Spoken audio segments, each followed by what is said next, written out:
It was supposed to be a normal Saturday afternoon during exam season at one of America's most prestigious universities. Instead, Brown University was plunged into chaos. Gunshots rang out inside a classroom. 2 students were killed. 9 others were wounded. And tonight, the man responsible is still out there. Hundreds of police officers are now hunting for a suspect who vanished on foot, leaving an entire university locked down and a city on edge. This is the Brown University shooting, and here is everything we know so far. You're watching CrimeScope with Sam. Kindly subscribe to the channel. Like the video to help it reach more people. And drop your comments below. The quiet of a university campus in the middle of final exams was shattered by gunfire on Saturday afternoon, when a gunman opened fire inside a classroom at Brown University in Providence, Rhode Island, killing 2 students and injuring 9 others. The shooting unfolded just after 4 p.m. local time inside the Bruce and Holly building, a central academic facility on Brown's campus, where students were gathered for scheduled exams. In a matter of minutes, what should have been an ordinary exam period turned into a mass casualty crime scene. 2 students were killed at the scene. 9 others were wounded, several critically. As of this reporting, some victims remain hospitalized, fighting for their lives. The suspect fled the building on foot and remains at large. Emergency alerts were sent across the Brown University campus almost immediately after the shooting began. Students were instructed to shelter in place, lock doors, turn off lights, and remain silent until law enforcement could escort them to safety. For thousands of students, that meant hours of fear and uncertainty, trapped inside classrooms, libraries, laboratories, and dormitories, while a gunman who had just killed classmates was still free. Police arrived within minutes. Providence Police, Rhode Island State Police, campus security, and federal agents converged on the area. Streets surrounding the university were sealed off. Armed officers flooded the campus and nearby neighborhoods. Helicopters circled overhead. By early evening, Providence was in the middle of a full-scale manhunt. Investigators confirmed that the shooting occurred inside a first-floor classroom. At the time, exams were actively taking place. Unlike most days, the building's doors were unlocked to allow students to move freely during testing. That detail is now central to the investigation, as it meant the shooter may not have needed credentials to enter the building. Inside the classroom, gunfire erupted. Students ran. Some hid. Some were struck before they could escape. When the shooting stopped, 2 students were dead. Hospitals across the city activated emergency protocols. Victims were transported to Rhode Island Hospital and other nearby medical facilities. Medical officials later confirmed that most of the injured were in critical but stable condition, while at least one remained in critical condition with life-threatening injuries. Doctors worked through the night as families gathered, waiting for news. The identities of the 2 students who were killed have not yet been released, pending notification of their families. Brown University's president confirmed publicly that both victims were students. University officials suspended exams and canceled academic activities as the campus remained locked down. Police initially detained one individual near the campus shortly after the shooting. That person was later released after investigators determined there was no connection to the attack. The suspect was still at large. Hours after the shooting, police released surveillance footage showing a man believed to be the shooter leaving the Bruce and Holly building. The individual was dressed entirely in black. His face was not visible. No weapon could be seen in the footage. However, the video provided investigators with a confirmed direction of travel. The suspect was seen moving north away from the building along Hope Street, then turning east onto Waterman Street. That footage marked a critical turning point in the investigation.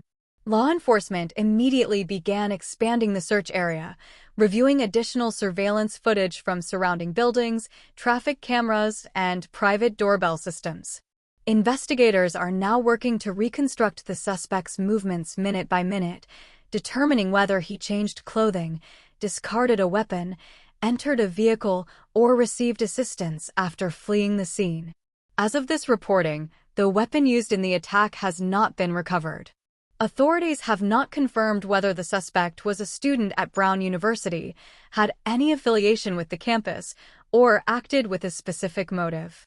Investigators have not ruled out any possibilities, including whether the attack was targeted or random. Police have also stated they do not yet know whether the shooter acted alone. The shelter-in-place order remained in effect overnight for the Brown University campus and surrounding neighborhoods.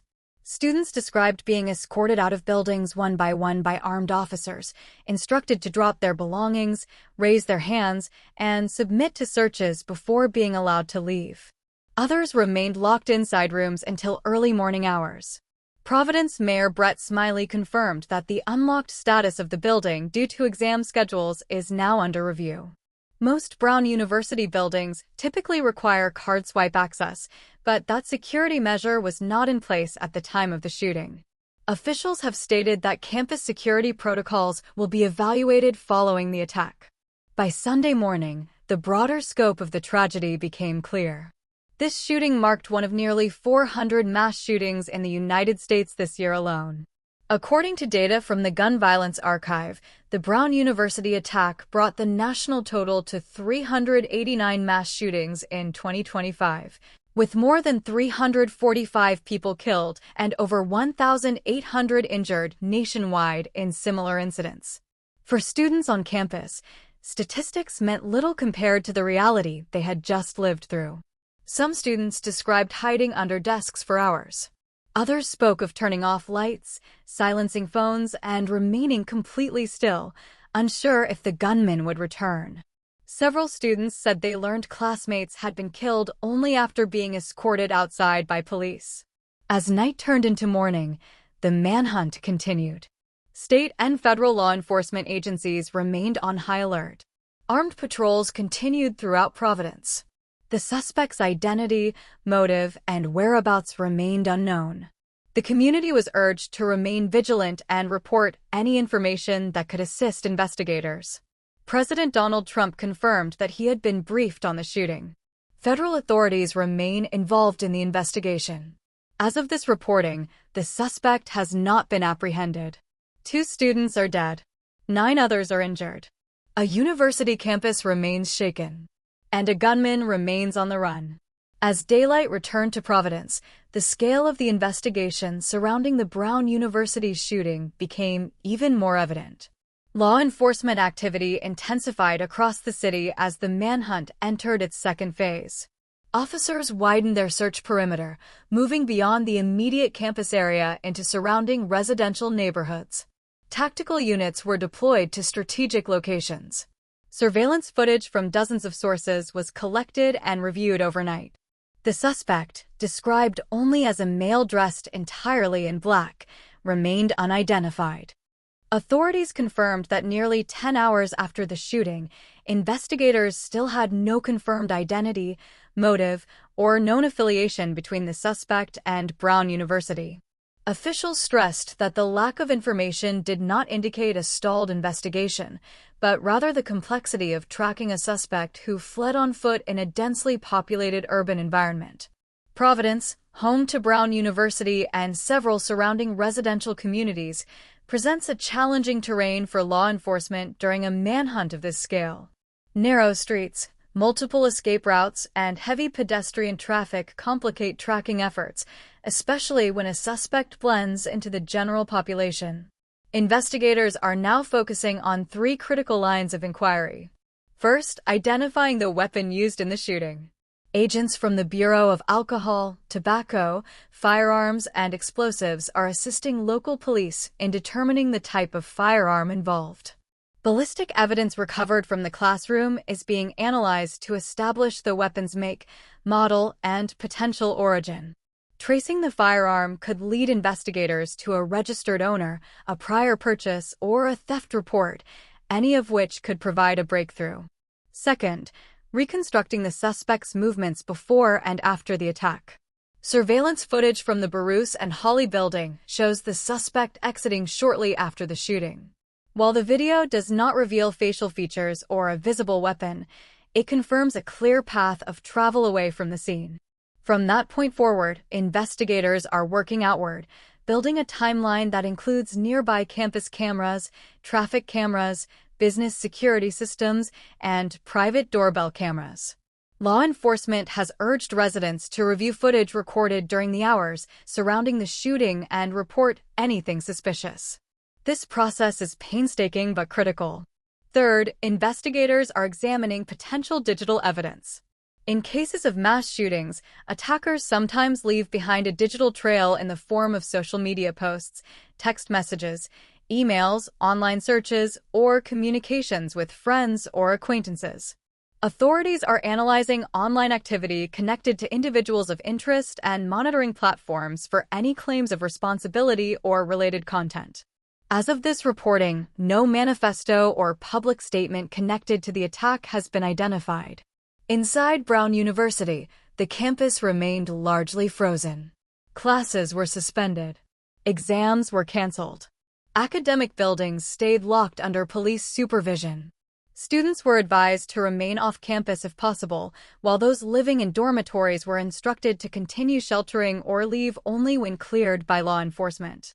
For a university community of approximately 11,000 students, the impact was immediate and profound. Students described a campus transformed from a place of learning into a zone of fear. Libraries, classrooms, and labs became hiding places. Hallways echoed with emergency alerts. Armed officers replaced professors. Helicopters replaced routine campus noise. Many students reported spending hours in darkness, sitting on floors, crouched under desks, or pressed against walls, waiting for police escorts. The shooting occurred at a time when many students were already under intense pressure due to final exams. That timing, investigators say, likely increased the number of people inside the building and contributed to the scale of casualties. University officials confirmed that the Bruce and Hawley building was unlocked to allow students easy access for exams. Normally, most academic buildings at Brown require card swipe access, restricting entry to students and staff. That security measure was not in place at the time of the shooting. The unlocked access has raised serious questions about campus security procedures during high-traffic academic periods.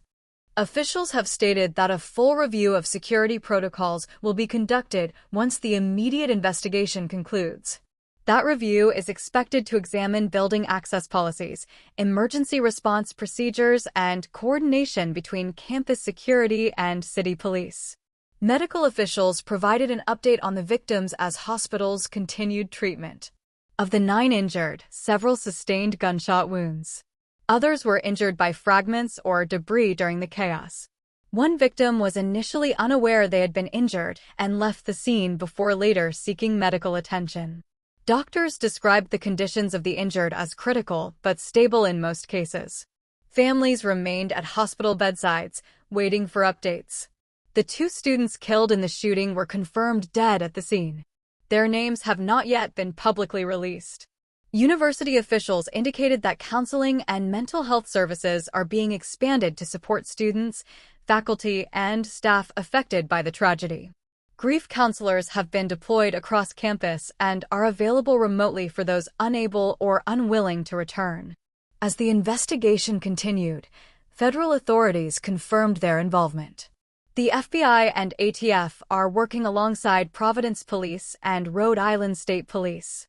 While officials have not classified this shooting as an act of terrorism, they have not ruled out any motive. Investigators are examining whether the attack was targeted, random, or connected to personal grievances, academic disputes, or broader ideological motivations. At this stage, all possibilities remain under consideration. The mayor of Providence addressed the city, acknowledging widespread fear and anxiety. Residents were urged to remain vigilant but calm. The shelter-in-place advisory remained in effect for areas surrounding Brown University, with police checkpoints and patrols continuing through the night. Authorities emphasized that while the suspect remains at large, there is no indication of an imminent additional attack. National attention quickly turned toward Providence. The shooting at Brown University added to an already grim tally of gun violence across the United States in 2025. According to data from the Gun Violence Archive, this incident marked the 389th mass shooting of the year. A mass shooting, as defined by the organization, involves 4 or more victims killed or injured, excluding the attacker. With 2 fatalities and 9 injured, the Brown University attack fits squarely within that definition. The broader statistics are stark. As of this incident, at least 346 people have been killed in mass shootings across the country in 2025, with more than 1,800 others injured. Schools, universities, workplaces, shopping centers, and public spaces continue to be frequent targets. The shooting at Brown University stands out not only for its location, but for its timing during final exams at one of the nation's most prestigious universities. As the sun rose over Providence, police briefings continued with limited new information. Officials reiterated that the suspect is believed to be in his 30s, though this assessment remains preliminary. No description beyond clothing has been released. No vehicle has been linked to the suspect. Authorities confirmed that the firearm used in the shooting has not been recovered. Investigators also addressed speculation surrounding a possible mask worn by the suspect. Some witnesses reported seeing a gray or camouflaged face covering, though this detail has not been confirmed by police. Without a clear image of the suspect's face, identifying him remains a significant challenge. Throughout the day, officers continued conducting door-to-door inquiries in nearby neighborhoods. Residents were questioned about unusual activity, unfamiliar individuals, or security footage that may capture the suspect's movements. Law enforcement emphasized that even minor details could prove critical. For the Brown University community, the shock has not worn off. Students described struggling to process what happened. Many said they planned to leave campus temporarily. Others expressed fear about returning to classrooms. University administrators acknowledged the trauma and stated that academic accommodations will be made. As of this reporting, no arrests have been made in connection with the shooting. The suspect remains at large. The investigation remains active. And the city of Providence remains on edge. This investigation is still unfolding, and police say the situation remains active. As more details emerge, we will continue to follow this case closely and bring you verified updates, not rumors, not speculation. If you value clear, factual reporting on the stories that matter, make sure you like the video, subscribe, share the video, and stay with us here on CrimeScope with Sam. Thank you for watching.